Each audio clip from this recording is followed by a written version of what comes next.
Good morning, y'all. I'm trying to get my camera set up. All right.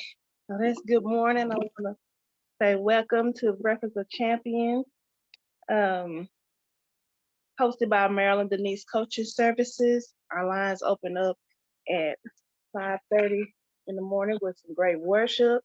Miss Nene, you always come in with this good music this morning to just start our week off and start our morning off in the mornings every morning. And so just go ahead and get your coffee and get your breakfast and just relax and just meditate on the goodness of the Lord. And then at 6 o'clock, we always come on in with our speaker, and they come on in and deliver the message that God has downloaded on them to download to us. So um, that's just so good. I know this weekend was so good for Easter and everything, and just hearing the word, and if you went to church or just it was just good this morning and this weekend. Let's go ahead and just open up the room in prayer before we just go any further. Lord, I just want to thank you this morning for just waking us up this morning, my God. Thank you for just going to the cross for us, Father. Thank you for just your love, your patience, my God, your guidance, Father. Thank you for just keeping your hand on us, Father, just showing us that you are with us, my God, that you love us, Father. Lord, I ask that you just continue to just have your way in the room this morning with each one of the ladies, Father. You know what we're praying for. You know what we're standing in need of, Father. And you know that we can only depend and lean on you, Father. Lord, I ask that you just continue to have your way with Miss Marilyn, my God. She come on through this morning. She come in, my God, and with each one of our leaders today, Miss God, my God, Miss Sabrina, Father, give her the word what she needs to download to us, Father. And as you download in her and she downloaded me, my God, I ask that you refill her up, my God, when she's done doing your service, Father. Lord, I ask and pray and ask it all in your name, Jesus. Amen. Again, I just want to say good morning to all the ladies and gentlemen who's in the room this morning and anyone who will be listening to the replays later on today. We have a powerful lineup this week again. So let's see. So today, Monday, is Miss Sabrina. She's going to be talking about the most valuable people aren't always the most visible. It's the law of true value. Then in Tuesday, Mr. Harlan's going to be coming in on chapters 12, Kissing Oprah Goodbye, Recognizing Who is in Your Life for the Long Term. Then on Wednesday, Ms. Joyce Lynn going to come in with chapter 5, You Can't Be Friends with Everyone. It's the law of selectivity. And then Thursday, it's going to be Miss Nan. She's going to come on in with chapter 13, When Helping You is Killing Me. How to have a healthy relationship with unhealthy people. And then I have Friday, Miss Marie going to come in on chapter 3, Be Like-Minded About What Really Matters, the law of agreement. So this week, y'all, again, it's going to be a very powerful week. We're in the book of The People's Factor by Van Moody. That is a really good book. So far, last week was very powerful with the message that the leaders brought in every day that they came on in. It was very powerful. So, if anyone had anything, how was your weekend? Easter and just with family. How was your weekend this past weekend? I know my Good weekend. morning, Top. Good morning, Regina. Well, a little bit it was spent with me. Mm-hmm. I had a pretty good time. I didn't get to I didn't get to go to church. I always work on Sunday morning, so Mhm. um, but you know, we know that what the true meaning of Easter is. It's not about Easter bunnies Mhm. and coloring eggs and stuff like that. It's about Jesus rising on that third day after being crucified. Mhm.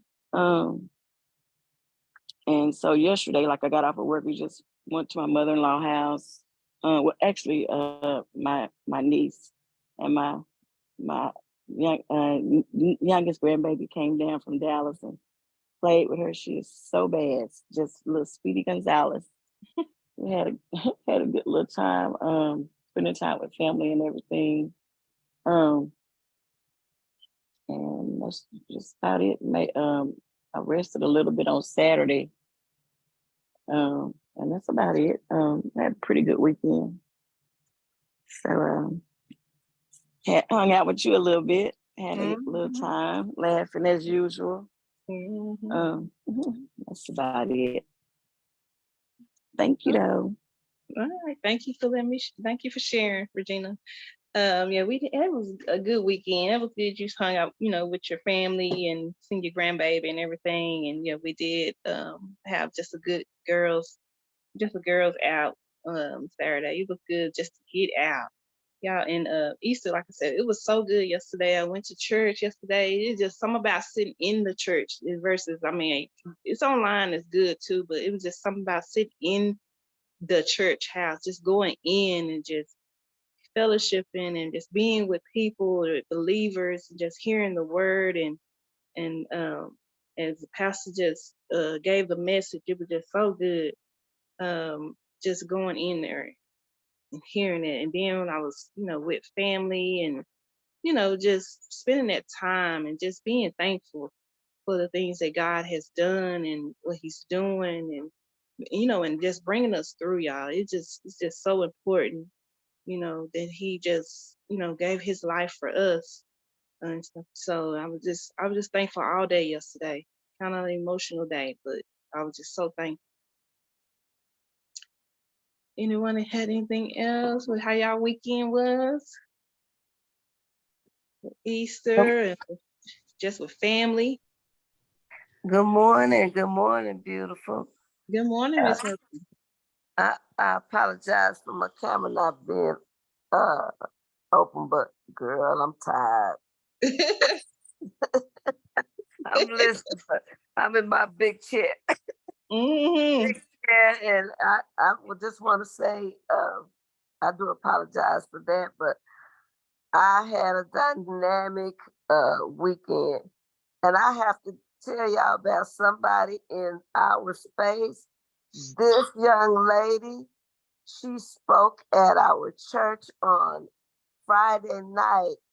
We had a Good Friday program, and the program that they presented was a program that was the last 7 things that Jesus spoke on the cross. Well, Hmm. this young lady, she spoke on I thirst.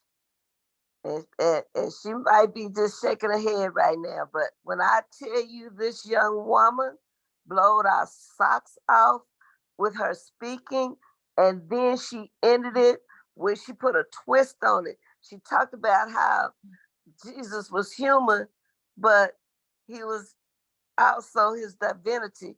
And she did a poem that was called I Thirst. And I pray sometime this week, if not this morning, Sister Nene read that poem. Because when I tell you, Sister Nene told the church up Friday, oh my goodness. Y'all, our sister Nene is awesome and she is growing with leaps and bounds. I sit here now with chills just thinking about it. We've been talking about that all weekend long. That was just the beginning of my weekend. But I just want to let y'all know, sisters, that and brothers, whoever listen, Nene is growing. I am so proud of her. And I do pray that she give us that poem because it was awesome about how Jesus was her vision of Jesus on the cross and saying, I thirst. And then I've been singing all weekend too, so I'm kind of hoarse, but I've had an awesome weekend just reflecting on the goodness of Jesus Christ. And I say, it was some more young ladies. It was a young people's program. They really did an awesome job and they blessed my soul. And I have to give Nene her roses right now in this space to let her know you are doing it, lady. Don't give up. Don't give up. Keep on keeping on. Thank y'all for letting me share. Thank you, Miss Marie, for sharing this morning. Miss Nene, we want to hear that poem sometime this week. And I'm just so glad that you just flourishing and everything with Nene, because you always come through in the morning with that worship in the morning. I know it's just some God has laid on your heart to play certain music, or and some it just be ministering sometimes to me. I don't know about nobody else, but to me it does. So thank you for sharing that, Miss Marie. And like again, Miss Nene, we want to hear that poem. Anyone else had a good weekend? Want to talk about their weekend?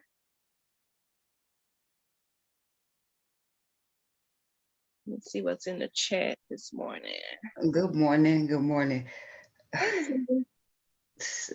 I'm trying not to, and probably ain't cooking with this crime, but it's nobody but God. Yeah. Like she said, Friday we had the Good Friday service, and that was just the beginning of the weekend. Man, it was awesome. And then Saturday, I got to spend some time with my sister here from out of town and everything. And then yesterday, oh man, we got together yesterday. Well, my granddaughter got dedicated yesterday. So that was awesome. And everybody came to church with us and, worship with us and everything. And then we came home and everybody came over. It was just like it was awesome, man, for all of us just to be here, my mother to be here in the midst of it too and see it. She was just a surprise. She didn't know my sister was here. So, yes. And then I even got to spend time with my baby sister. I don't know if she's on the line or not, but it was just, we had a great time on yesterday and just reflecting and, remembering everything about the crucifixion and his resurrection. So it's been an awesome weekend. So, and I thank you. Thank you. Thank you too, and Cookie, for sharing. And it's all God. Yeah. It's all God. Thank you. All right. Thank you for sharing, Miss Nene. Yes, it is all God. I agree. 100%. It is all God. He is moving. He is working. He is doing things. We might not understand it. We might not see it right now. My pastor always say, trust God even when you can't trace him. So I just believe that wholeheartedly.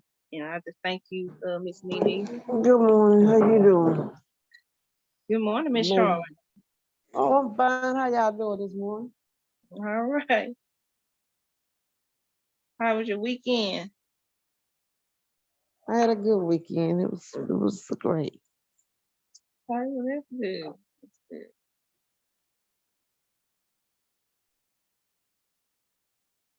Anyone had anything else to talk about this weekend, about how their weekend was and what did y'all do?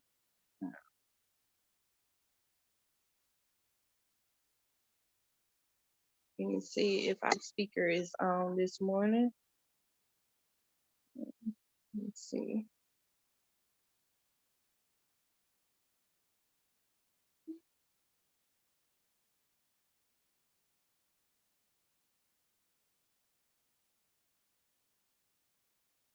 I don't see her in the room this morning. Well, Miss Latoya, while you trying to check on the speaker, I will say that I got a little bit more to say, just a little bit. Okay. I'm waking up better and better every time we're talking. But I can't say I was thinking, when he was coming back just the weekend, as I was saying, I've been singing all weekend, and I was telling my grandson after I got to singing that yesterday. Sunday was all day long. I was at 4 different churches, and it was just awesome because it was, but the merry-go-round for me was, I say, you know what? uh, I sung, how you would say, we started with the old spiritual. I was in one church singing an old spiritual with no music, just the beating of the floor. Then we went to more of a progressive thing. I even sung country and western style yesterday. And then I went to uh, how you say, Pentecostal, no, not Pentecost, Presbyterian. I was at a Presbyterian church and we sung there, and I told my grandson, I said, "Ooh, I didn't even know I had all that in me. I done went to 12 different types of stuff."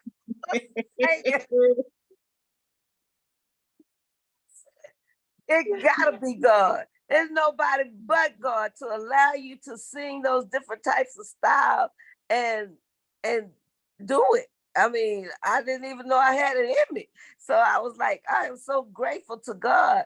I looked at I'm a little seasoned saint. I put it that way. So I told him, I said, I'm so tired. All I want to do is go home and go to sleep. Got back to Colleen, and there was no way I could go to sleep. I had my neighbors, they were like, "We're waiting for you, Miss Cookie." Da, da, da, da, da. And with my neighbors, there were other friends, my family members that I didn't even know that was living up here were here. And it was just an awesome time. And them jokers didn't let me go to sleep till after 11 o'clock.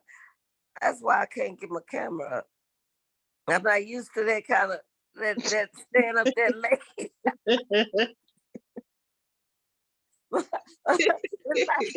My spirit is willing, but this flesh is weak. But it has been I know that everybody on here has had an awesome weekend because God is just that good. There's no way that we may not expound on it this morning, but there is no way that we can even sit here and think. When we start thinking about the goodness of God, how I seen some pictures on Facebook too. So as he brought us through this weekend and bringing us into this powerful week that's about to transpire, man, we better give him all the glory and all the praise because he's worthy. He is definitely worthy of that. And I just want to say, that I love you. You're doing a great job, and you keep it up. Miss Regina, thank you for chiming in. I love you too. And everybody. And thank you, Miss Marilyn, for this space. Thank you for letting me share. All right. Thank you for sharing, Miss Marie. Yes. So you had a eventful and a good weekend, and that's good. I'm just so glad, and I'm just so thankful that you just coming on and helping me out this morning and everyone. And just hope everybody had a good weekend. But we have reached our 6 o'clock hour, and Miss Sabrina is in the room this morning. Miss Sabrina, are you ready? Good morning. Yes, I'm ready. Can everybody hear me? Good morning. Good morning. Great to see everyone. I'll let you have the flow. Oh, perfect. Yes, I'm super excited. Good morning, everyone. Happy Monday. So great to hear how the weekend has been for each and every one of you. And if you still want to share, feel free to write it in the chat, because I think there's not something that we can't share if it's good, like to just spread the joy and to just let everybody, really have that impression that, we really have a good time with the Lord, just really celebrating and pondering about what that really meant. And that was something for me as well this weekend, is really like to think, what does that really truly mean to me? Like the death, burial, and resurrection, that also, Katemba was talking about this past week, listening back to the calls. And that's also a reminder, if you have not listened back to the calls and replays, Marilyn always provides them, again on YouTube. So definitely make sure that you listen back to them. So it's definitely inspiring. I always use that when I do walks to kind of just listen in. So yes, today we have a wonderful, wonderful chapter that I want to share my thoughts with you about, and just something that the Lord just brought to my heart. Actually, it's the most valuable people aren't always the most visible. The law of true value.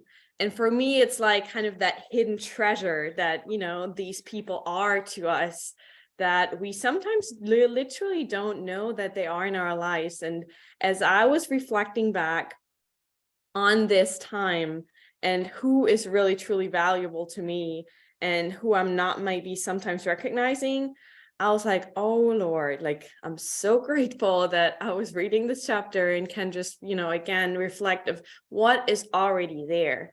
Because sometimes, again, we think we want all these things or need all these things. And especially now with this topic, relationships, maybe that spouse or somebody, but it's like, that's just so true that we sometimes just don't see, because we're so deflected by other things that we just don't see that visible, and that person that's actually always, kind of around us, but we're not really recognizing. And before we start with this, I would love for y'all to just kind of have a little assignment in your back, because this can be the most truly valuable assignment that you do for yourself while we kind of go through that chapter.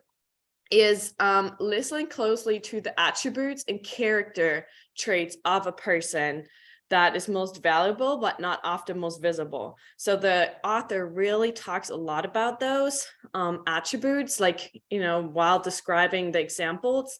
And also then think of people in your own life that are exactly like this person. And after the call, maybe just reach out to them, like write them down during the call. If you have, like if the Lord brings someone up to you, write them down, the names, and then just send them a message after this call and just saying, you know what, I just wanted to say thank you for being a valuable person in my life. Literally, like before you go to work or when you're at work, like in, during lunch break, like just do yourself the favor and just send a thank you. You sometimes never know what that does to that person. So that's just something that I set as an intention for me today after this call.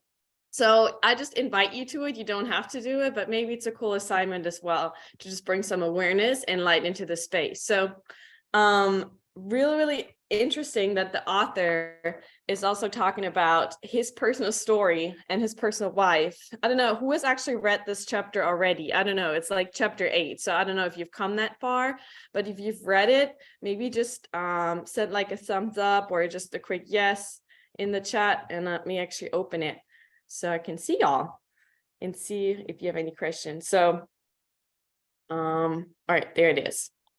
So basically, what the author is saying with his own wife, he says, like, his wife was a constant source of prayer, support, encouragement, and friendship. And, like, this is huge. And it all started with the friendship with him, not even knowing that this is kind of maybe the wife he ends up like marrying with. But he's like, she was also a great listener. And he regarded her as a really great dear friend, always been there, always just, really listening to and just being present with him. And he was saying the longer you spend time with these people, or like with him, with his future wife, the more you realize how God has placed this person exactly in your life. And who is someone in your life that you feel like God has placed there, right there with you, that's always been there, always had a great listen, and just always been a constant source of like prayer, support, and just bringing light and joy back into your life? Do you like, I want to really like, maybe we can already open up. If you already have a person in mind, I'd love for you to share who that person is for you. Even like maybe now your husband, right? Like, is there somebody that you think truly fits to that? And while you maybe ponder, let me just finish those thoughts. And then if someone of y'all want to share, I'd really love to hear that. Otherwise, I'd be happy to share about mine, but I'd love for us to open the line and just kind of really go into conversation and share about those thoughts. He also shares, she has a very quality you're often lacking, right? Like kind of that complementary aspect to your, especially when we're looking into a partnership. Like I can definitely tell my husband has attributes and qualities that I'm lacking, because I'm more so the communicative person, and he definitely, is very, very analytic, very just strategic, and very just kind of the leadership in numbers, so to speak, for our finances. So it's been really good to have those two attributes together to run a household. And also those people often oversee the values and gifts of this person. So again, he was not really seeing, because he was looking in other places for just, I guess, finding the perfect wife, but he was just not finding it, because it was always there and he just didn't know. And he was also saying this person is vital to our life and our God-given purpose. Because yeah, it is true. We have a God-given purpose. Sometimes we don't know what it is yet. Like I just knew when I started my journey with the Lord, I didn't know what my God-given purpose was. I just knew I had some gifts, but I didn't know how to bring them in with relationships.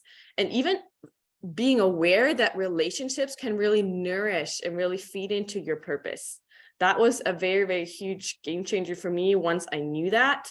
And then to really specifically look out, actually, okay, I know my purpose, but who is feeding into that? And maybe where can I go where I find those relationships where my purpose can grow, right? Like kind of, for example, this call, Breakfast of Champions. Like this is a space where I have, and can build relationships where we feed into each other in our life and our purpose, right? And that was a great realization this morning as well. Anybody want to share about this specific person that they found so valuable? Maybe even your spouse, that you want to brag about your spouse. So now is the time. And if not, if y'all are getting ready, we're also going to be able to share later. So no worries. But if you have that person, definitely keep that in mind. One example that he was also mentioning in the book was the Little League baseball. And what he's referring here to is we do not always recognize how important certain people are, especially if they prefer not to be in the spotlight, but choose to love and support us in unseen ways. And that was huge too, because yes, sometimes our ego, actually, I learned ego means edging God out, means that, we often want to just be recognized for the things that we've done. And that was me as well. Like sometimes like you're working and you're not really connected with the Lord, and you just want all the spotlight and all the acknowledgement for it. But God sees it, right? Like if this person is really connected with the Lord, this person is not seeking to just get all the attention from people around, but they know that God has them, that God sees what they're doing, and that is what they're going to be rewarded for in heaven, right? That's a great reminder for each and every one of us. If you're also in a supportive role, to just know that God sees your work. And we don't need to seek people for approval, but we know God is there for us, and he will do that for us. And so also support is an unseen way. So what does that mean? He's actually referring to example. I don't know. I didn't know what that was, but he was talking about the Little League baseball team. So I'm not from America, so I'm not really familiar with baseball, although I know it's coming to Germany. It's a trend getting right now. So I'm really excited as I heard that. But he was talking about the parents as the real heroes of these little baseball players, because they were winning the championship. They got all the call from the president and like all the recognition, like all the kids, like, hey, you're our heroes. You won the Little League baseball championship. But the parents, I mean, what role did they play?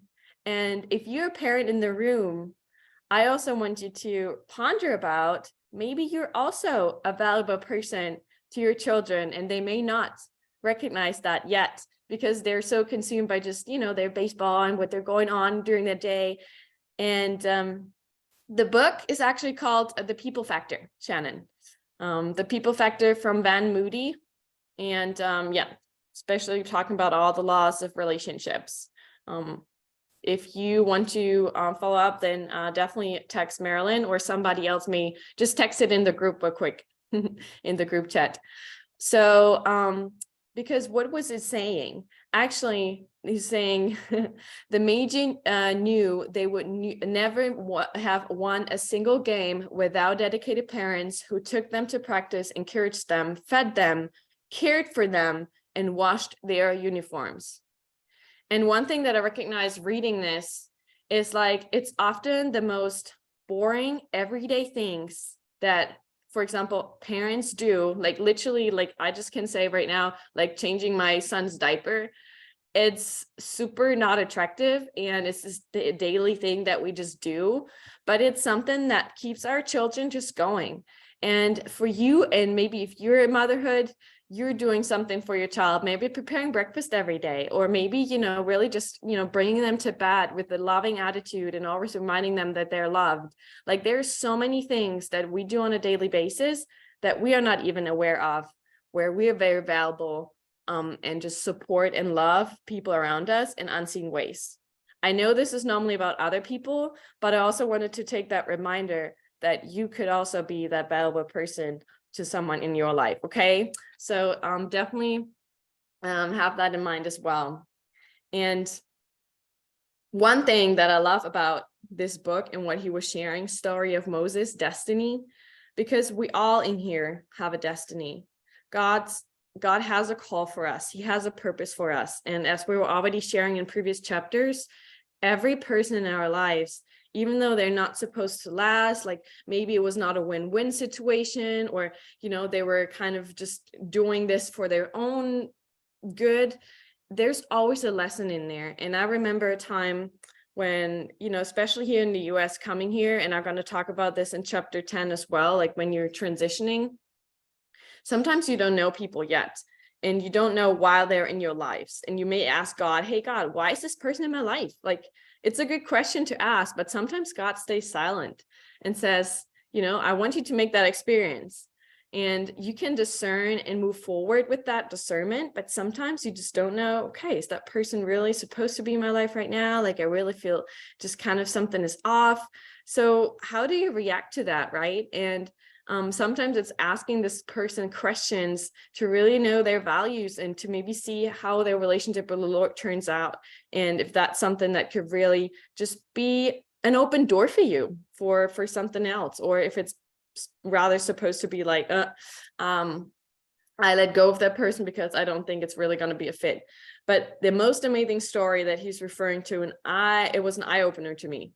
I have to say, it was really an eye-opener. And I really want y'all to take a quick, listen here, because this is not what I've read the Bible in whole, but I've never really pondered about that and saw it, because the author's talking about Moses. And I mean, we all know Moses, right? Like, we all know the story, like what God did on Mount Sinai, like with him, like, sharing the 10 Commandments, like, and what Moses was supposed to do with the ark and all that. But there's sometimes little details that we don't see and recognize. And there's also one passage here about his wife that I want to really go deep into, because it's going to be such a cool and great revelation, I do believe, for each and every one of us. Because basically the story is that he, knew his calling, and God told him, go to Pharaoh. You should tell Pharaoh that you're taking, my people, and that he should, set them free. And Moses was afraid. He was like, no, sir, like, I can't do this by myself. Like, I need somebody to kind of go with me and do this with me. And, as he was going with his brother Aaron, he totally forgot to circumcise his son. And back then, circumcision was so vital. Like, God wanted to actually take Moses' life because Moses forgot it.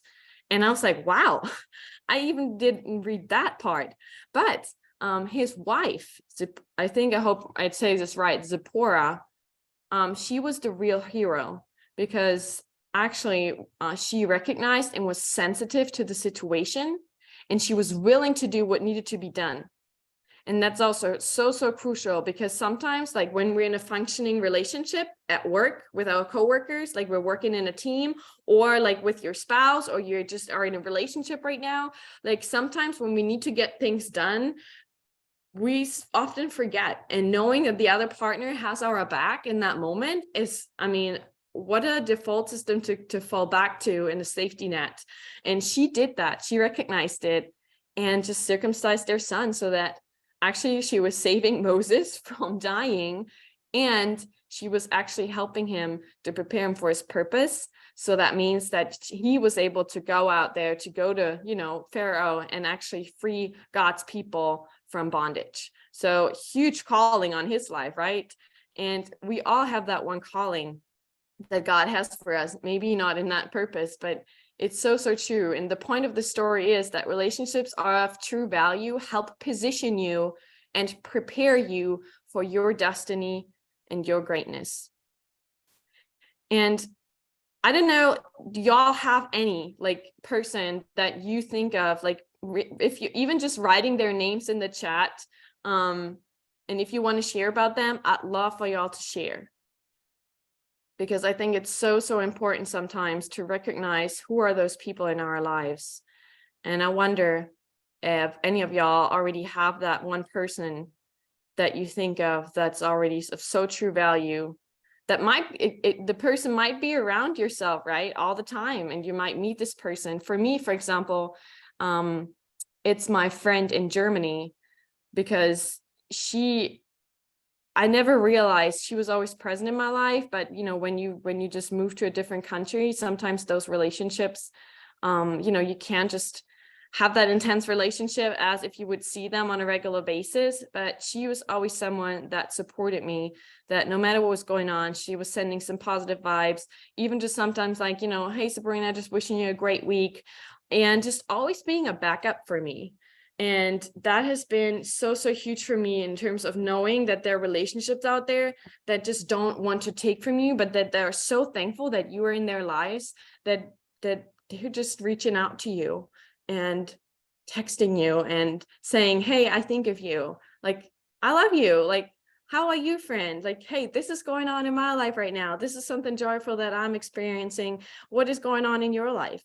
And specifically pointing you to this particular positive situation in your life. And that was somebody for me that I realized, wow, like she has always been there over all these 6 years that I've been here. She stayed loyal. She stayed like just so excited. And her wedding is coming up in August, and I'm able to go there for her and to celebrate with her, and just to see how she was literally just excited that I could be there. Yeah, it's like so genuine and pure. Like, I don't know if you have that and see that in people, but sometimes like you just know they have such a pure heart, and they're really like genuinely excited, and they're not like making this up. Yeah, that was just something that I realized going through the study, that this is a person that's always supported me and always been there for me. Actually, who of you, like if you can just, I don't know, like there's a race button, but who of you did remember Zipporah's name as a leading woman in the Bible? Although she's actually a vital and valuable part. I didn't know. I didn't have her name really in my mind reading the story. I was like, Zipporah? Moses' wife? Because everything is deflected on Moses and what he is doing and his great work in the Lord. But Zipporah was always there, always his backup bone, and always like knowing, like, who of you, like, did you ever read about her? Right? It's like, what? Like Zipporah, and like, it's just amazing sometimes, like, you know, even we as wives in our household, like we're just being the backup for our husbands, probably, like, you know, who are working and who are just doing all the things. And, you know, they're coming home, they have a loving home to come home to, they have their children they can play with, and the household is running, right? Like all these things that sometimes for us seem just so in a rhythm that we often forget how valuable our work really is. Like, especially right now for me as well, like I have to remind myself sometimes, Sabrina, like, first of all, forgive yourself, and you're doing a great job in loving your son as best as you can, even though you sometimes may feel like, you're not like doing it right, but just remembering ourselves how valuable even our own work is. And yes, the poor, yeah, I heard it, but not really. Yep, dig into like that. I didn't, because I think the Bible in that moment is leading to a different, like, it's deflecting our attention to Moses and what he's doing, so that we totally just leave like, okay, Zipporah, yeah, he supported him. And, I mean, that's normal, that's everyday life. But again, stop. Like, there's so many people that are heroes that we totally forget because we're so with our attention somewhere else that we don't see what that person is truly doing for us and for others, right? Yeah, I read about her, but didn't really think about like that her. Yeah. So Shannon, yes, isn't your husband also like your partner? Yeah. In my case, like if you ask this like in a personal question, my husband definitely is also a partner, because there's so much like that we've kind of do here together in terms of, having a business together, but of course being married, being parents together, but also just trying to figure out how to move and do life here in the US. So that has definitely shaped us. But your husband, if you're talking about really just your spouse, yes, you are partners. And there is always something that you as a household, a unity with your children, always have to kind of, navigate and really kind of see how you are a functioning body, right? Like arms, legs, like all these different things, like you have to work together and kind of know, okay, hey, the other person probably forgot that because I know him very well, so let me just do that. Sometimes I have that with my husband too, like he probably forgot to, sometimes it's the easiest things to put the trash out, so probably it's like on a stink in the in the house, so actually let me do that. Like those things, even though maybe I ask him to, or like, sometimes the opposite way, he's like, oh, Sabrina, probably forgot to bring this from the store, so maybe as I'm going, let me just grab that.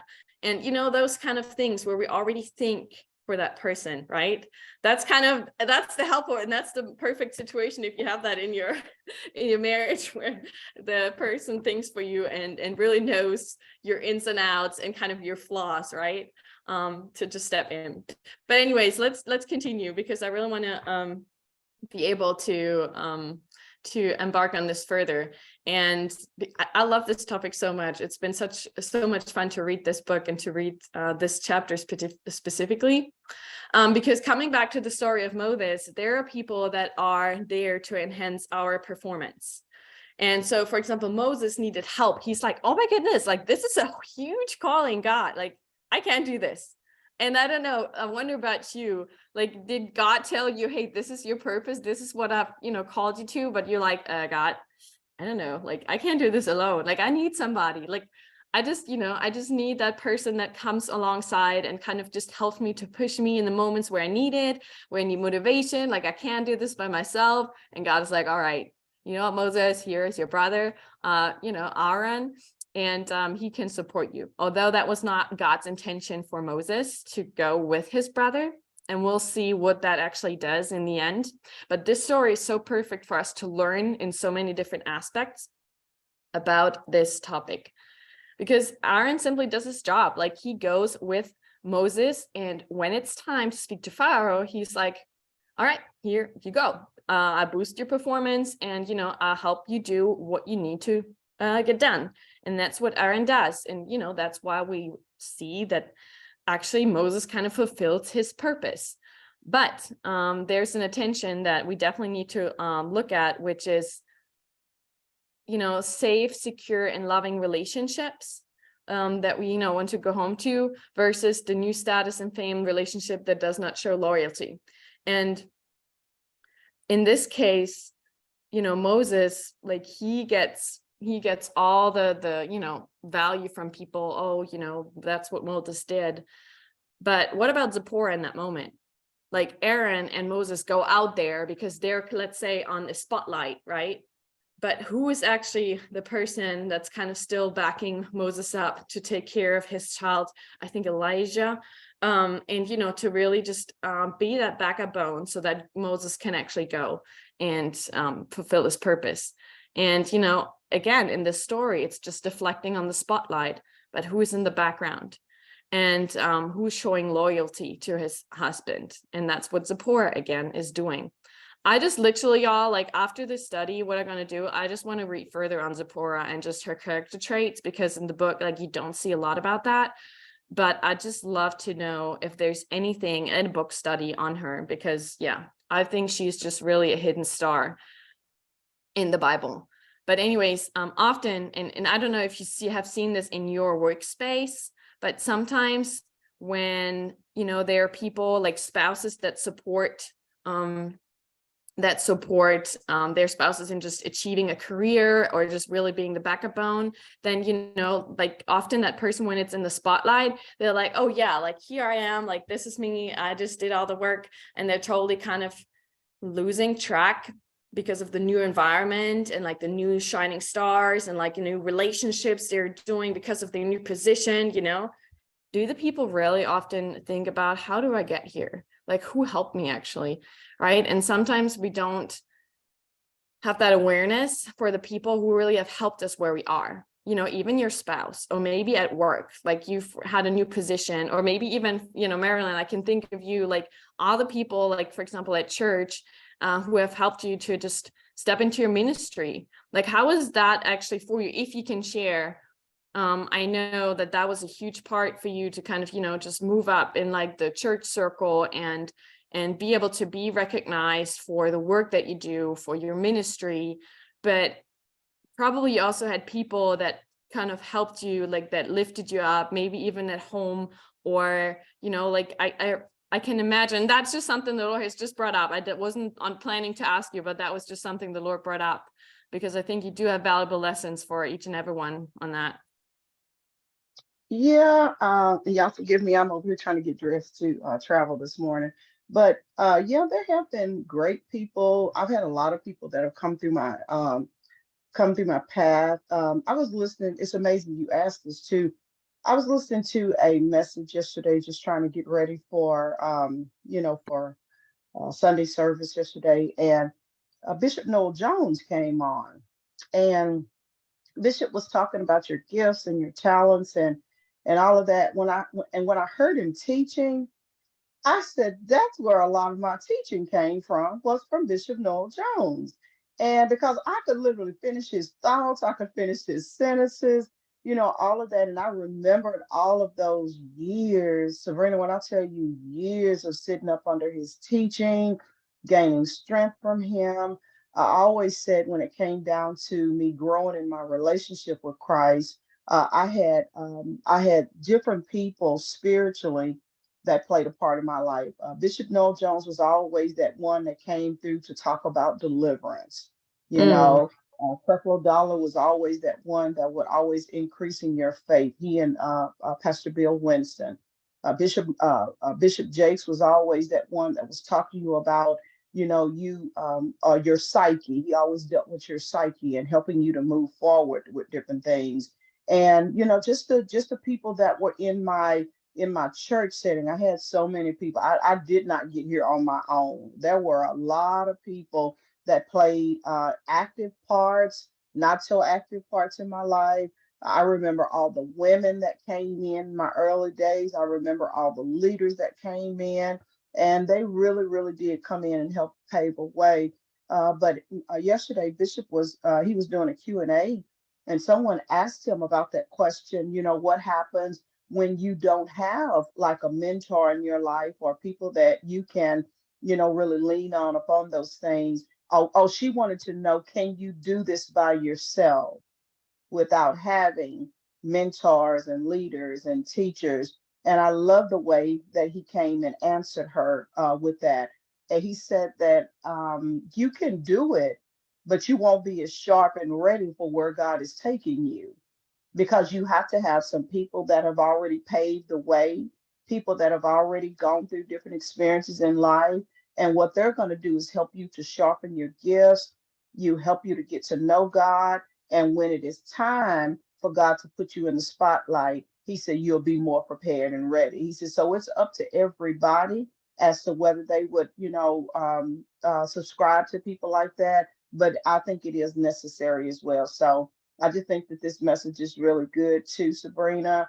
A lot of the most valuable people, they're not always visible, but you can see in a person's life, you did not get there on your own, because we're not wise enough to get to places like that on our own. So I'm just really, really grateful, and grateful for you too. And I thought about you saying that you and Daniel came 6 years ago. I said, I think I met them when they first came to the country. Yeah. Yeah, So, really, it's been so long. It's been so long and such a yeah, journey for sure.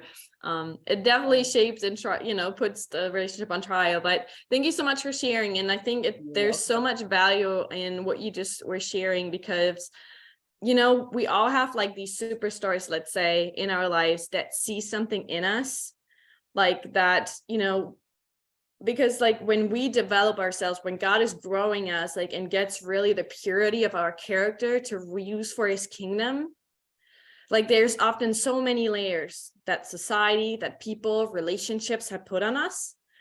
And there's still people that can see through those layers, that see the purity and the character and the gifts and the purpose that God has put in your life, especially if they're spiritual leaders. Like, for example, like, as Marilyn was mentioning, those people that see, hey, she has a gift, like she has that willpower, like she has the hunger for the Lord, and, really kind of wants to embark on this. And so if they see that, they often like take you by hand and kind of, and shepherd you through that process. There was one person that as soon as my husband and I entered the church, like the first church here in the US, when we came here and moved here, we're like, church everywhere, like what this is about, like people are just, it's like on every corner there's a church, like we want to figure out what this church thing is about. That was kind of how we got started and got curious.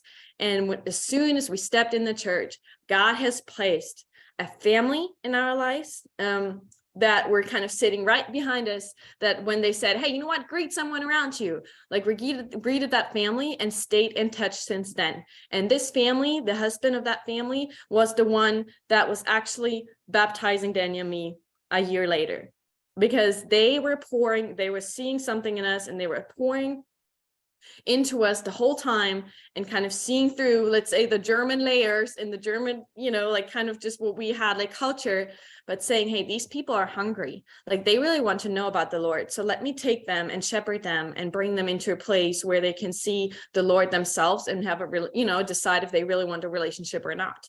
And besides this family, God has also put lady in our lives that I now call kind of my second mother here in the US.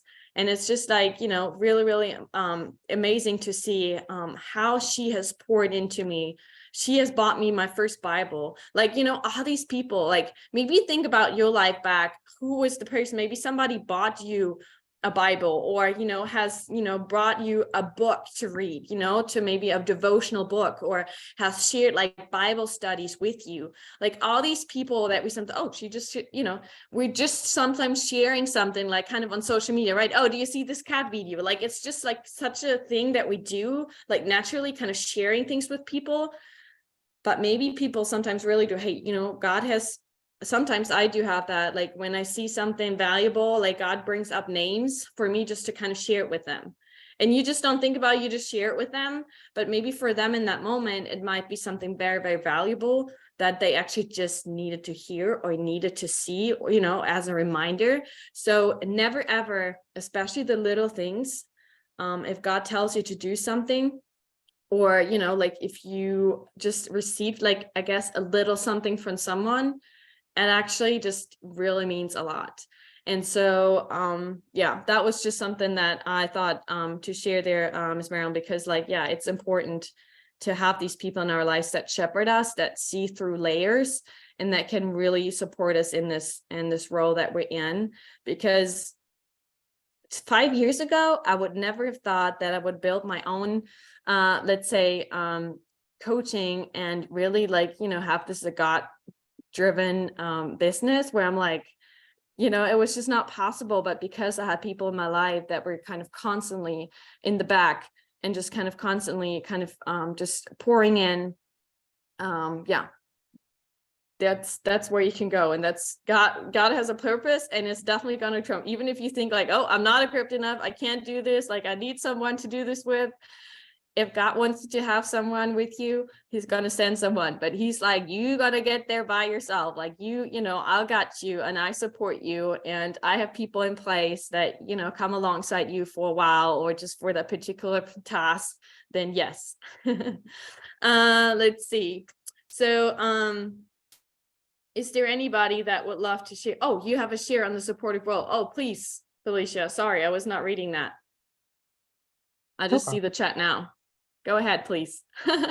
Yes. As you were discussing about your spouse and the specifics of how he assists with your household, and giving us that visual, along with the book and what the book is talking about, etc. And so, a God-fearing woman that God had placed in my life for a particular season and also for a particular work.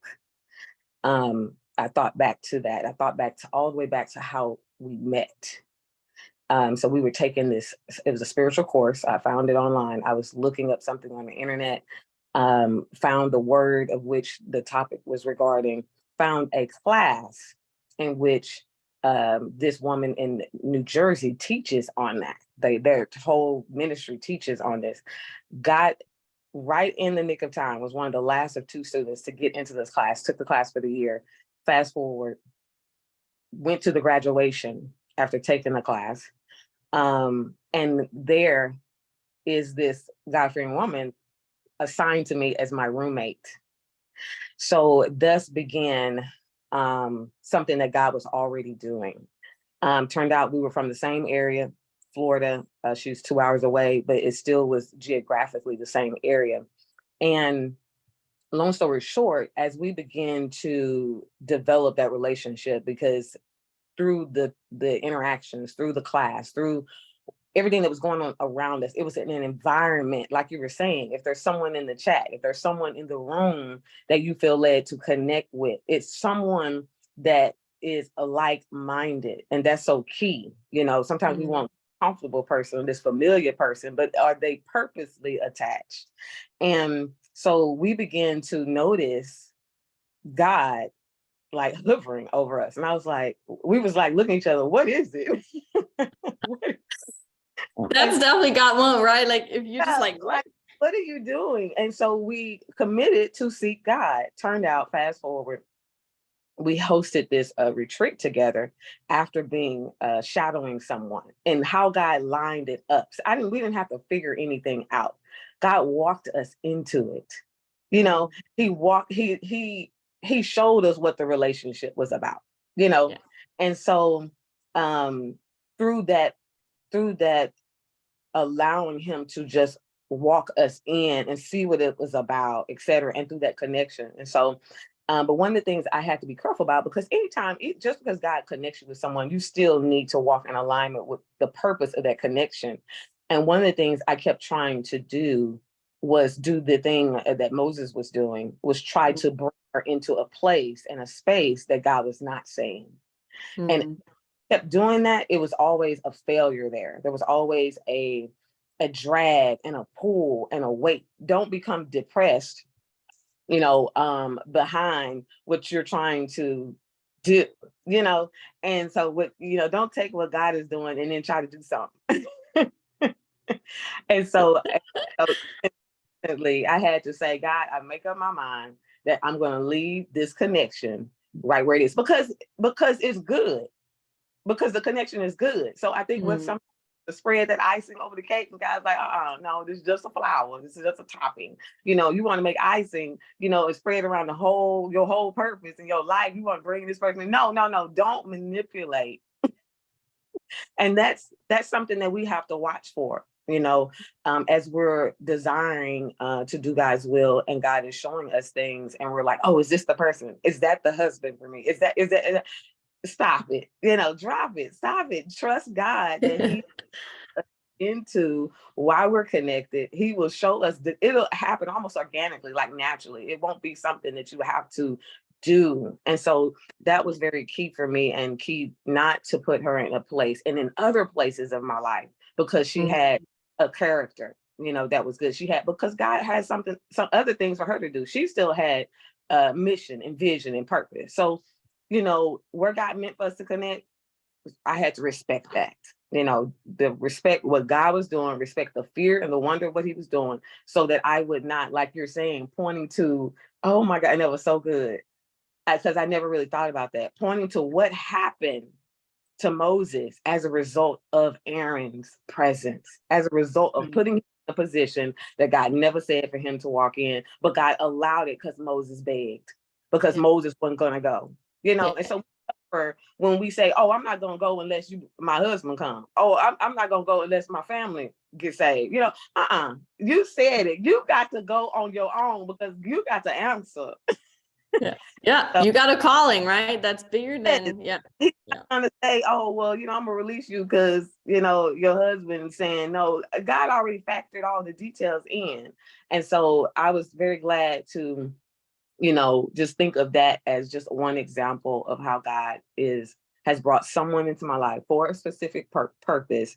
And then the maturing that has happened along the way to say, that's where the boundary is in this relationship. The boundary is right here. She and I go this far unless God comes in and changes it and switches it and says, now I want to do another thing. But until then, leave it where it is and keep walking. And so, thank you. No, thank you for sharing. And I think there's one valuable lesson in there, Felicia, as well. Like when God brings those people in our lives, like as you said, your connection, maybe this person has something that God wants you to see, that, maybe she's already, doing a ministry. Maybe she's already like also, having her hands on on her calling, what God is doing.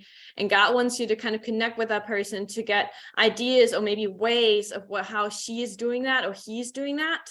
And then knowing and seeing like, okay, like learning from that person, like just, for that particular time. And then where it's like you not getting too attached to that person, as you said, like, oh, I'm supposed to walk, right away thinking, oh, I'm supposed to walk with that person's coming alongside, but actually it was just for a season because I wanted you to learn from that person. And then just right away saying, okay, you know what, I'm happy to still stay connected with her because I know she's going to be probably that valuable person in the background for me that I can kind of network with or just get tips with, but it's not a person that I'm supposed to walk with. Like there's such a difference, right? Like that's just kind of what I heard from your story. Yeah. Yes, and if I can add to answer that question, she had the other piece. So when we held this event, I'm the administrator, I'm the gatherer, I'm the one that pulls the people in, I'm the one the reason why people come to the event. She was the one who did the decor. She was the one who acted as a second mom. She was the one, because I'm the father with the father in the event. Like I had the vision, I had the instructions, I had what we're supposed to do, I had the purpose, I had the outline. But she was the one that's like, okay, baby, what we gonna eat today? Okay, this is how we gonna do it. She and she had the decor. She spruced the room, made the room homely, cooked the meals, assisted with what I didn't have time to do. And you also they also understanding some areas, because remember I said she has also a vision that God's given her and a mission, and there was things that God wanted her to see from me. So it was a thing where it was sharpening too, and just her mannerism, how she did things. She was kind of like, stay calm. She was also the one I could say, okay, I'm bothered right now. I couldn't say that. No, you got to be on cue. You got to be strong. You got to be hold everything down. And when you have that pressure, you need someone. So we were like that for each other. And she was able to see things that I didn't see. And it just all worked together. And yes, when we work together, she's definitely one of those assigned people, because we understood the overarching theme of why our connection was also this region, and also being connected to the ministry in which we were trained. And so that worked, and God is still doing things, but it's a thing of letting him do it, letting him sign us off, letting him say, okay, now you both split, go your way, go her way. do something. I'm fixing to change the page. I'm going to turn the page. Oh, okay. Now it's in season. Come back together. So it's all about us really allowing God to lead us. Yeah. Yeah. Let him, yeah.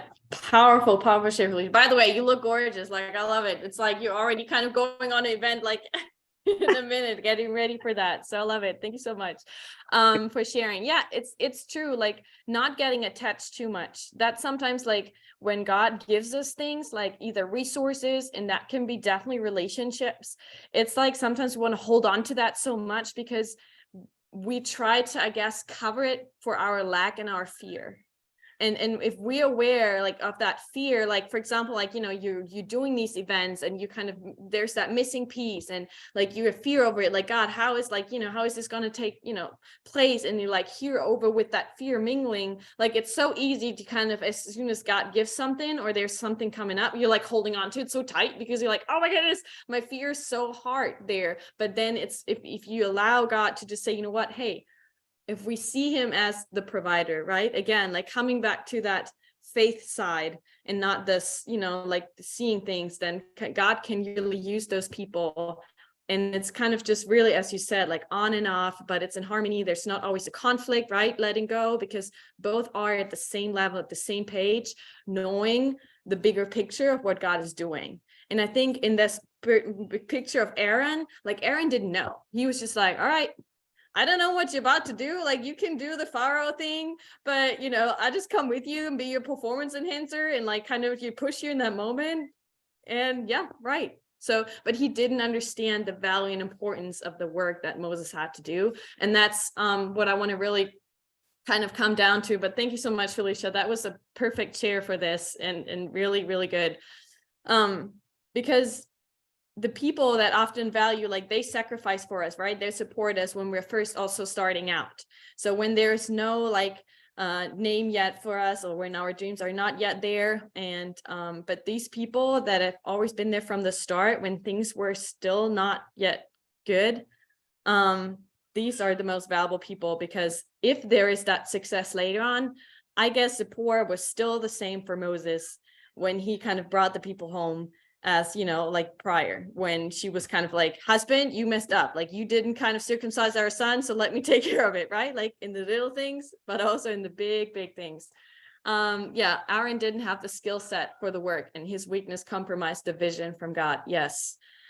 And that's dangerous sometimes, because like in the story that the author is mentioning, he is talking about, you know, there are the visible people versus the valuable people.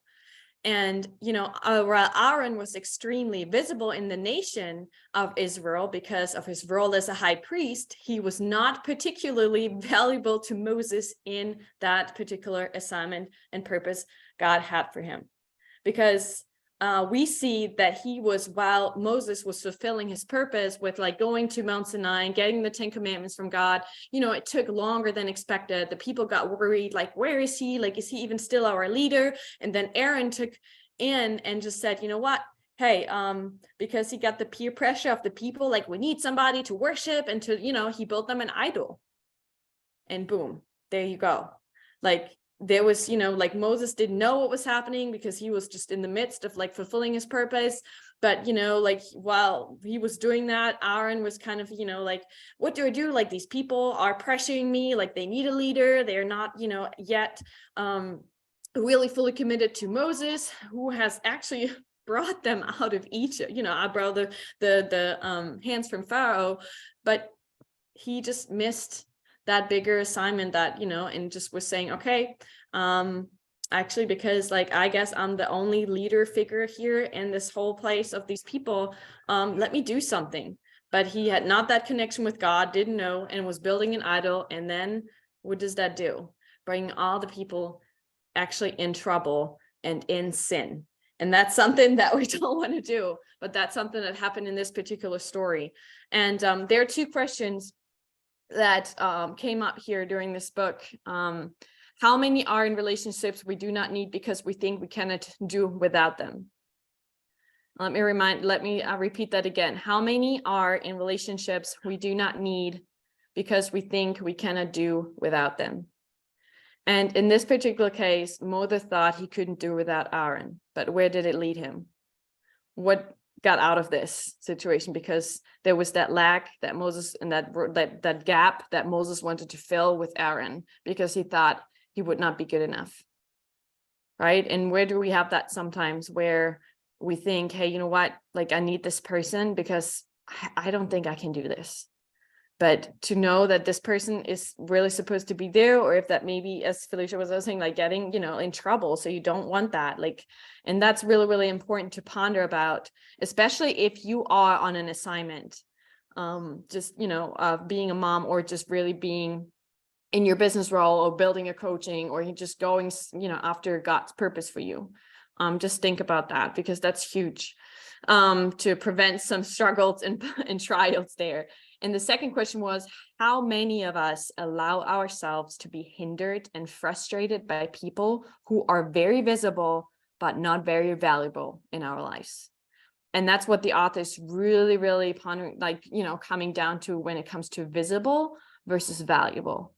Because I think he was mentioning, like, or I was reading this, who is the person who creates a lot of, a lot of smoke around him, but who is the person that really creates fire? And that's really, really important to see and to distinguish in our lives. Like, you know, yeah, really, really important.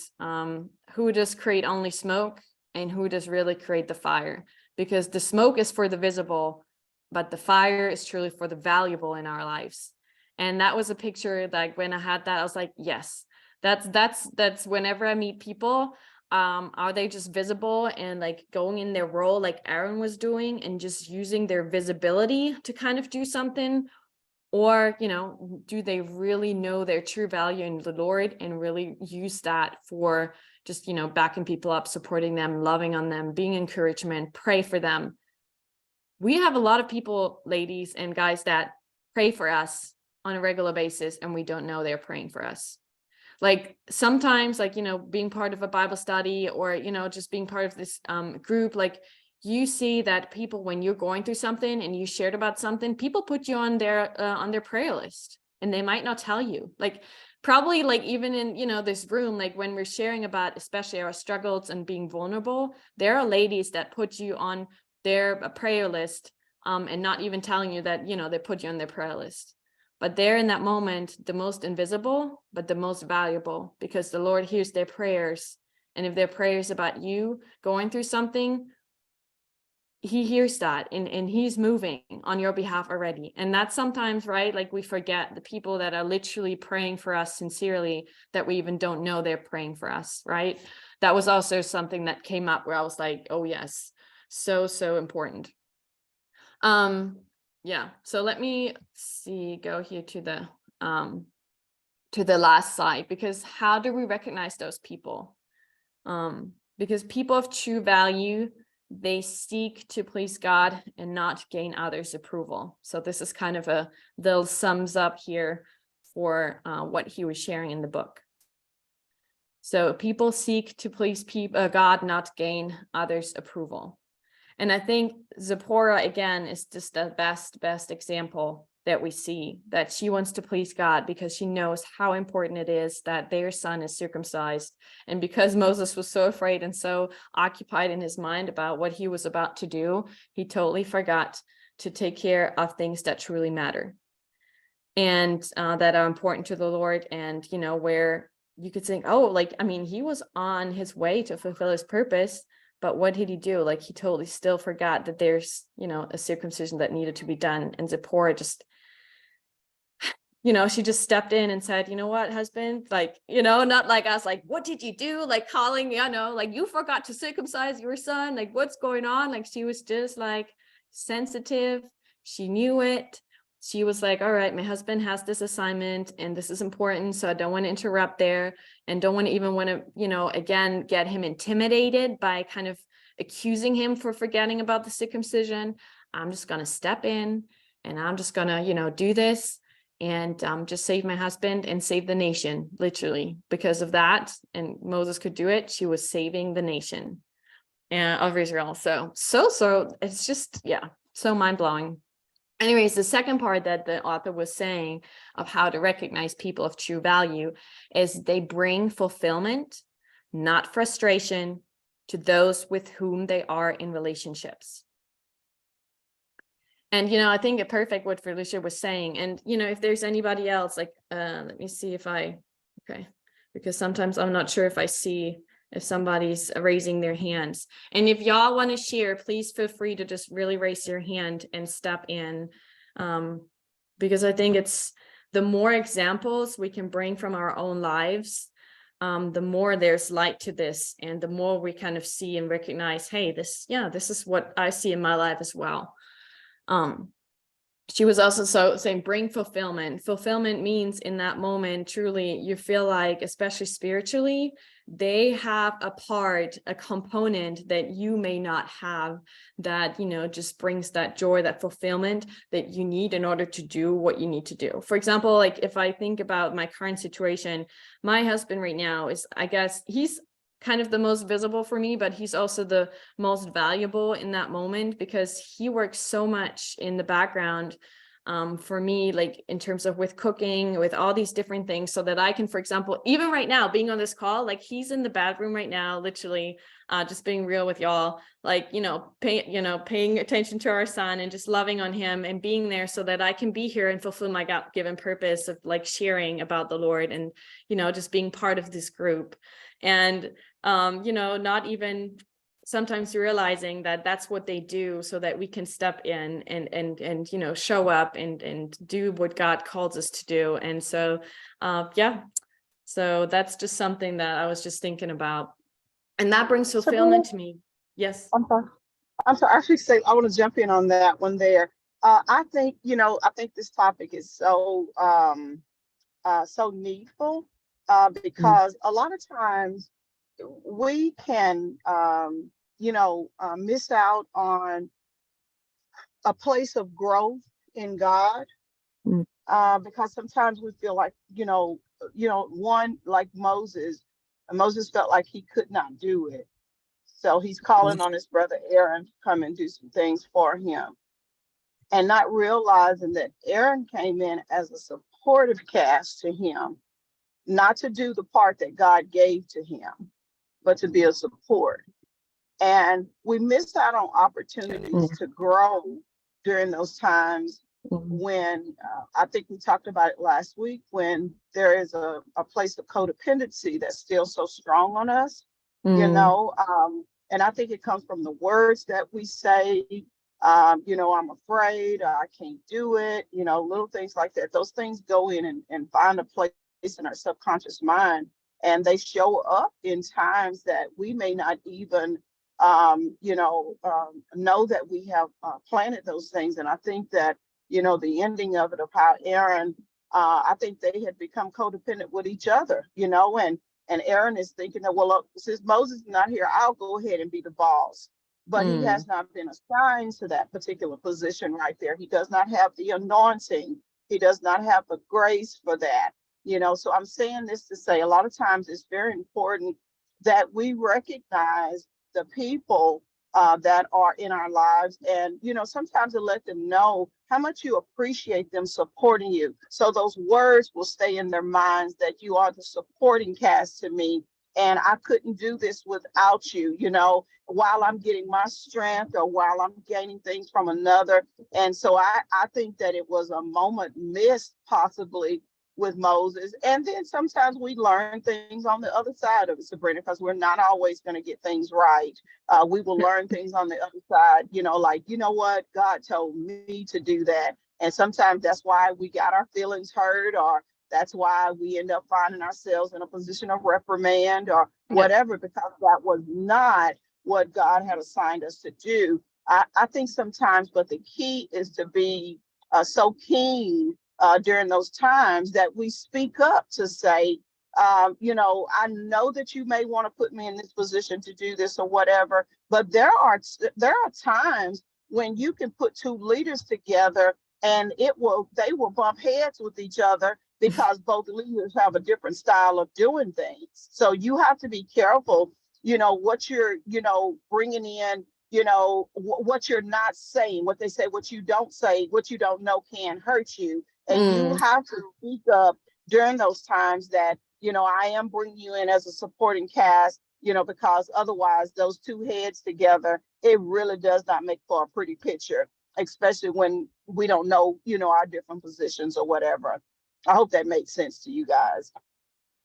yes, that makes total sense. Really, really good to share, because yes, that discernment and that dependency that we sometimes, think that I need this person to come in, and we like making ourselves dependent, if, let's say, from man, instead of really getting the dependency from the Lord and kind of saying, okay, let me not look in this place, but let me like look what you've already given me, what you've equipped me with. And sometimes even do like a quick like inventory, like, okay, God, this is my assignment. Like, what have you given me? What have you equipped me with already? And getting aware. I think Moses, for example, didn't do like, okay, God, like you have this assignment.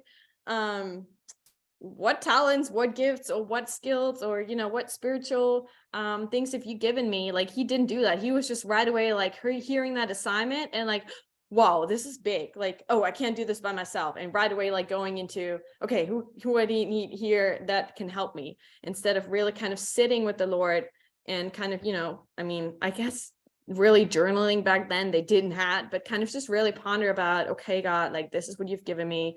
Let me be still and know that you are my God, that you have equipped me, that you are with me, that, like kind of those things, the truth that God gives us when he gives us assignments. I think that's sometimes, yes, missing, and you're completely missing out on that part. And yeah, the lessons at the end, they hurt, but definitely it will help you to say, whatever is coming up next, like I'm going to be more discerning and, use what God has given me and teaching me to just do better the next time. But yeah, Aaron definitely was misplaced in that moment, because yeah, he kind of ruined everything and got Moses really angry, and like it's saying actually furious that, what he was doing, because at the end, what was the consequence?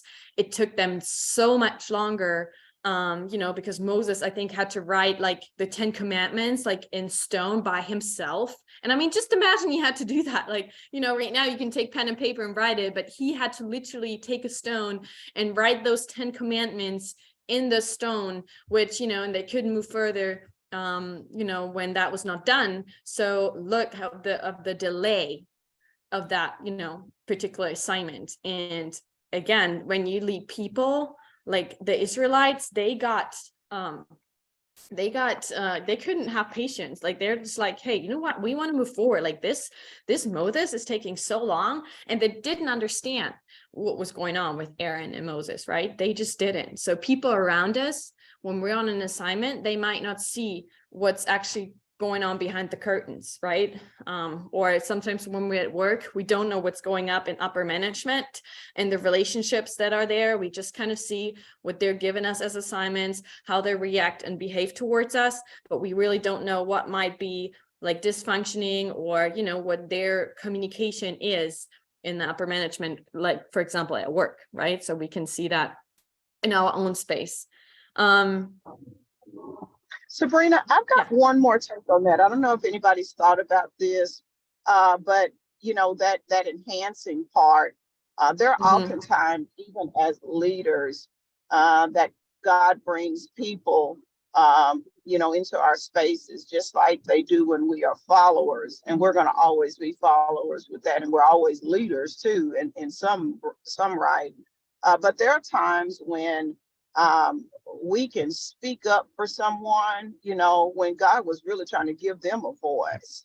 This is something that I've learned throughout my time with mentorship, whether it was on the job or in my coaching or whatever. I noticed that there are times when, God brings, even in my relationships too, there are times when God brings people into our paths that are much quieter than we are. And they come around you because you seem to be very bold, you seem to be very articulate, and they really, really want to gain strength from you, for how to go about doing that. But you have to give people a platform to do those things too, meaning give them an opportunity to hear their own voices. I was sharing with the morning group how important it is for them to go back and watch the replays.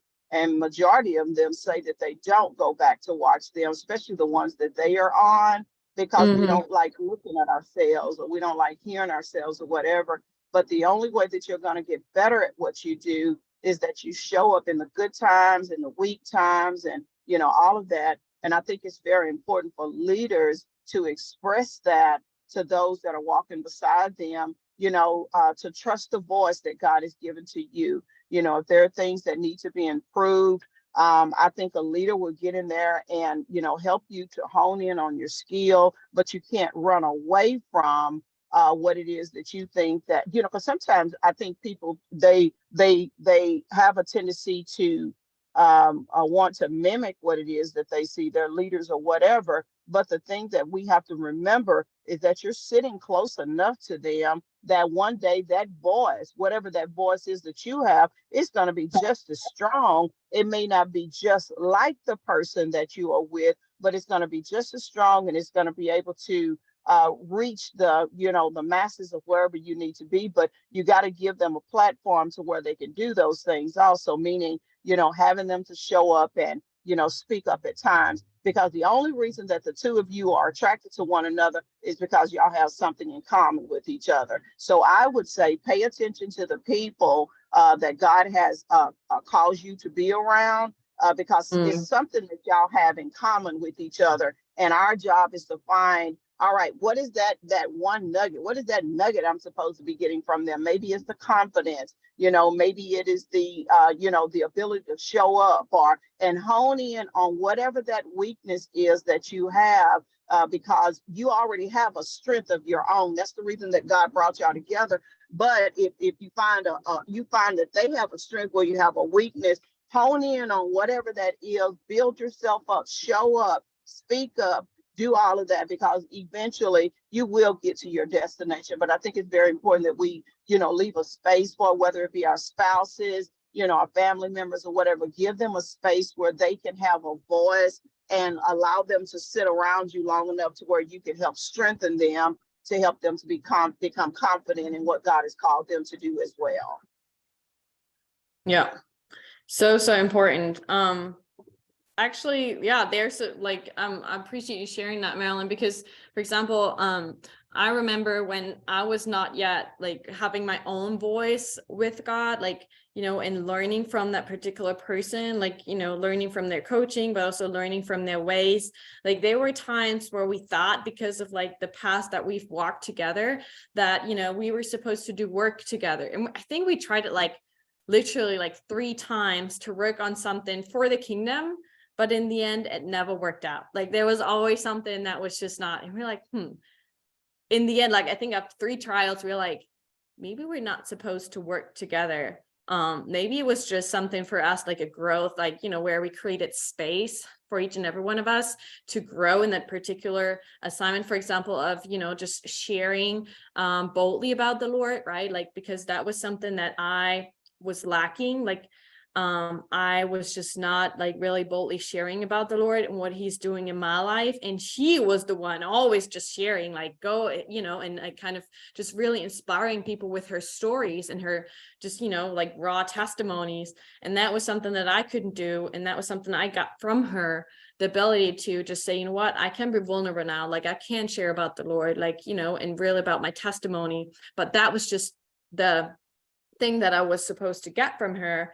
And, then everything else was just falling apart, because God was like, nope, that was not, you didn't listen quite good. That was not what I wanted for you. And so, yes, it's very valuable. Thank you for sharing.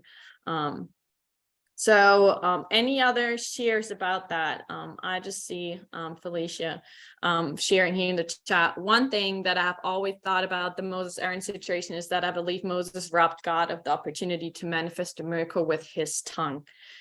Powerful. In other words, when God sent Moses to speak his words, God may have caused his speech to be smooth with no stuttering. we can do the same, which is to exalt our weakness as a way of out obedience rather than allowing God to bring his strength into the situation through obedience. Yes. Oh my goodness, Felicia, that's so, so powerful and so good, because yes, like it's that obedience, right? Like it comes down to obedience. Like if God has given us assignment, that trusting that we're good enough. Like that just when we're obedient and when we're stepping forward, and that, you know, when we ask the Holy Spirit to speak through us in that moment, that God will do it, because if he has brought you to it, he will bring you through it, right? So when we let God speak through us, and I mean, I just see it with Ms. Marilyn, like in general, like everybody sharing here when they share about their testimony, like often God speaks through us. And probably like sometimes we would not even speak up because we're like, oh, you know, this is just not worthy enough to share or whatnot. But if he does that, like you can feel that power that is behind that. And I think in that moment, yes, Moses could have had that own moment where God would have speak through him. But yeah, he didn't, because he thought he needed Aaron for that. Such an important lesson too. When it's like showing up, as Marilyn was saying, like, how do we show up? Like if God gives an assignment, just to ponder about, hey, how am I showing up? Like, am I more so, you know, like it's okay if we're feeling insecurity and like kind of may feel in the first moment, okay, like, I don't know if I'm equipped for this, but what do we do next? Like God has given us a responsibility, and how are we treating that responsibility to truly build his kingdom and not make it about us, but make it about just, you know, building his kingdom. And that's, I think, sometimes also to know that we're not take ourselves too seriously, and that, you know, not too important, that it's not all on our shoulders, but that we always do it with God, because God is with us in all that we do. And I think that's also a very important lesson from this particular situation. So one last thing that I want to share to wrap it up, and if y'all have any comments or shares, please feel free to write it in the chat or just raise your hand. But one last thing, what he was sharing, the author, about how to recognize them is they take joy in helping prepare others for greatness instead of taking pride in their own accomplishments.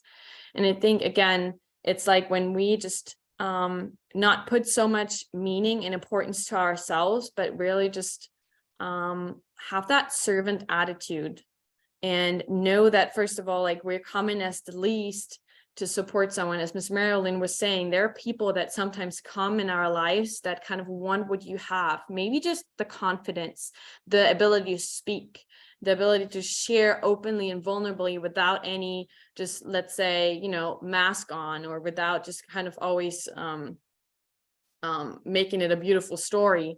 But there are always things that people maybe want from you. And if you find that person that sees that hunger in you, and they just come because they want to see your greatness, they care about that you are going after assignment, that you are powerful in the way that you do that. Those people really just know that when they do that, they're also just being the right, you know, the hands and feet of Jesus.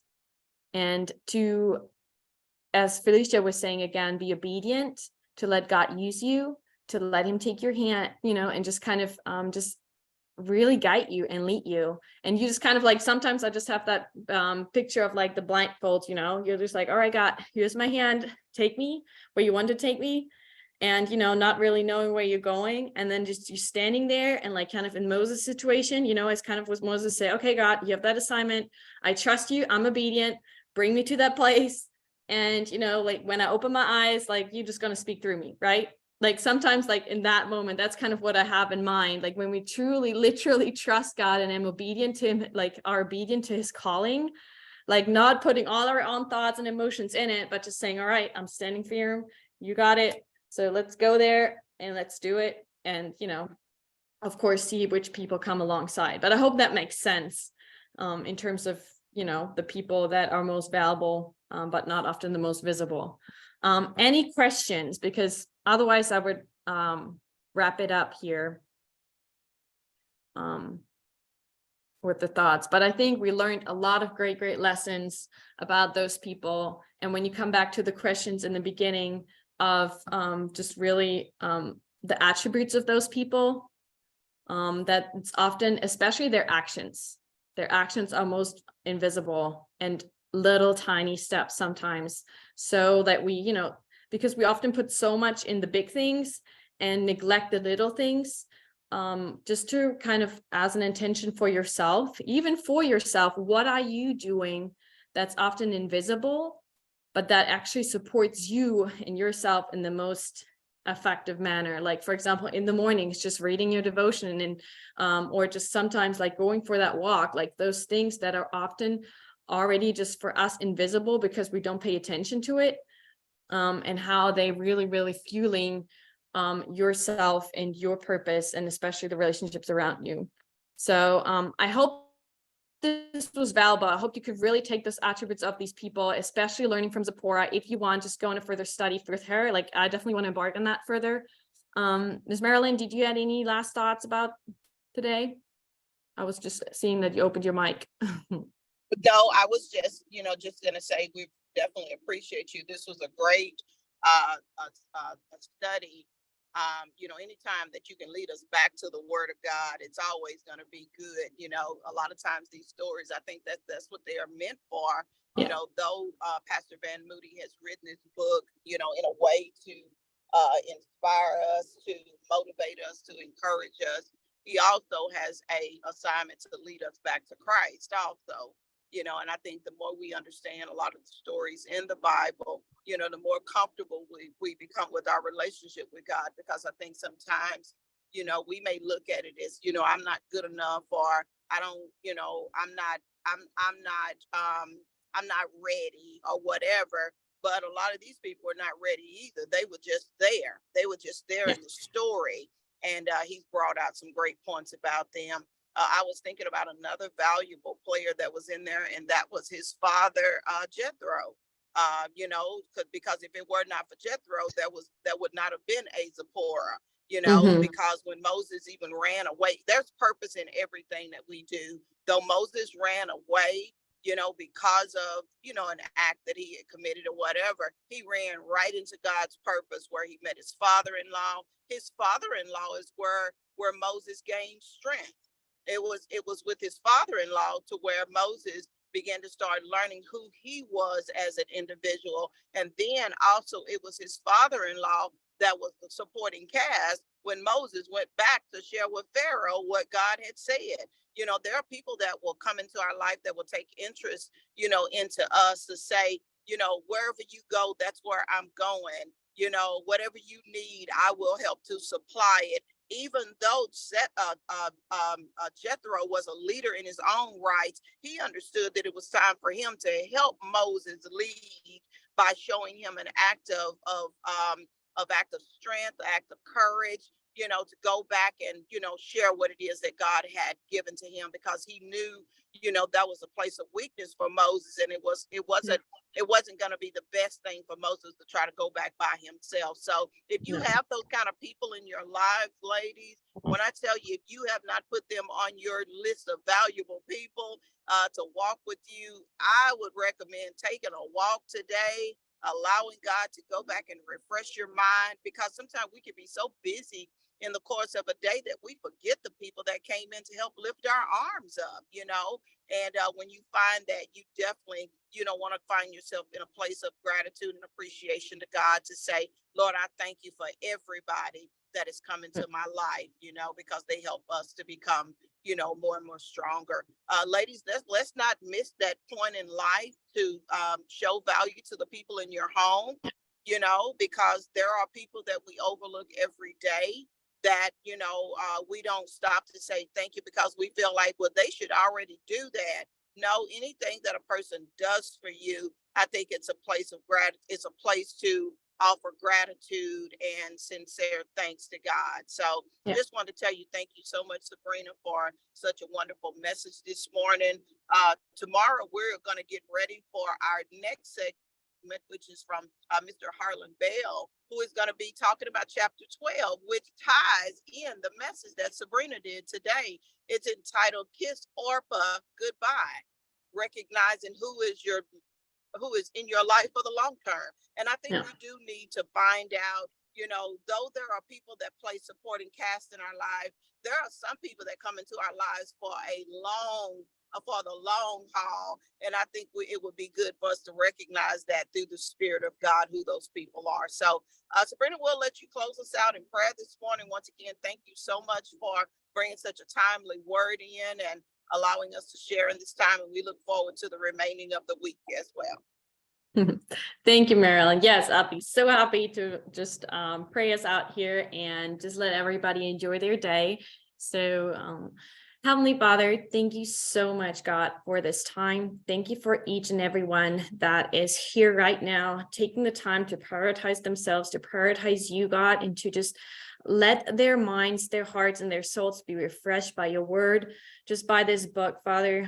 We thank you so much for this space and where we can grow those relationships, where we can see who is valuable in our lives. And Lord, I just ask that you just steer each and every one, especially also for the ones who watch the replay, just steer in us the people and give us the names that are valuable to us, that we can just say thank you to them, God, that we can say thank you to you and just be in gratitude of all the things that you are doing for us to prepare us for a place of our assignment, to just give us that purpose and to know where we need to go, who we need on our path, when to let go, but also, Father, when to invite new relationships in, Lord, to just be flexible and just always be in tune with your word and our truth, God, that you give us every single day. Thank you for just each and every one sharing here and just their heart, Lord, and their hunger for you. I just ask that you bless these ladies as we're walking about our day, Father, and especially preparing for this week to come, Lord, that you give all these speakers that are coming in and sharing their hearts, sharing their insights, Lord, that it may be for the fruit of the Spirit, that we all grow in you and through you, and especially closer to our own assignments and purpose, God. We love you. We thank you so much for this day, and it's in Jesus' name I pray. Amen. Thank you, ladies. Thank you.